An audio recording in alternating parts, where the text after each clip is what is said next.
Жетім, жетім. Жетім денеңнің ғана тұрайын. Жетім, öyle, keçinge жетім.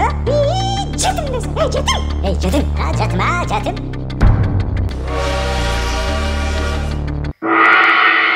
Эмне, тилденгенге сөздүн баары түгөнүп, баары бүтүп, эми ушул сөз калдыбы? Жетим эле, жетим дейсиңер. Таңдын озурайын, маңкурттар. Жетим деген сөз эмне экенин билесиңерби деги? Качан, каяктан, жана кимден бул сөздү уруш жана тилдеш, диалектке которуп үйрөнүп алгансыңар? Эмне жетим деген сөз эмне экенин билбейсиңерби? Же бул түшүнүктү да мен берейинби эми? Же эмне, акылыңар кемип калды беле? Ушул сөздү уруш жака колдонуп жүргөн маңкурттар. Жетим деген сөз бирөөнү уруша турган, же бирөөнү тилдей турган сөз эмес. Жетим деген сөз ата-энеси таштап кеткен, же бакпай балдарын балдар үйүнө берип койгон, же ата-энеси бул дүйнөдөн өтүп кеткен жаш балдардын, кичинекей балдардын, бөбөктөрдүн жана карамсыз калган ымыркайларды жетим деп коет. Анан кантип ушул сөздү урушка колдонуп жүрөсүңөр, бирөөнү тилдеп? Түшүндүрүп бергилечи мага. Жетим деген сөз орусчасы сирота деп коет. Башка сөз калбай уруша турган. Же ушунчалык түшүнүүңөр ниже плинтуса болсо, түшүндүрүп берейин анда мен силерге. Кудайдын сөздөрү динде айтылып жатат. Жетим болуп калган балдар эң өйдөңкү даражада турат. Кудайдын урматтоосунда турат. Жетимдерди сыйлагыла, урматтагыла, колуңардан келишинче жардам бергиле. Керек болсо өз балаңардай кылып багып алгыла деп айтылат. Кимде ким жетимди кемситип же урушуп жаткан көрүп жатса, болушкула деген. Ким зыян келтирген болсо жетимдерге, сөз менен жана кол менен же кемситсе, менин ага бере турган азабым аябай чоң болот деп Кудай айтып кеткен ыйык китебинде. Ким жаман сөз сүйлөп, жетимдин жүрөгүн оорутуп, же көзүнөн жаш агызса, анда даже асман титрейт деп айтылат. Ошонтип турган адам Кудайдын эң чоң каргышына жана эң чоң азабына калат. Же эмне, силерде өлүмдөн гарантия барбы? Кокустан мен өлүп калсам, менин балдарым жетим болуп калбайт деген. Эми ойлонуп көргүлөчү, канчаларыңар карышка калып жатасыңар ушул сөздү сүйлөгөндөр. Добро должно быть с кулаками деген жакшы сөз бар эле. Эми мен көзүмчө дагы бирөөңдөн уксам ушул сөздү. Таңдын озурайындар, могу камчы менен жакка чабам.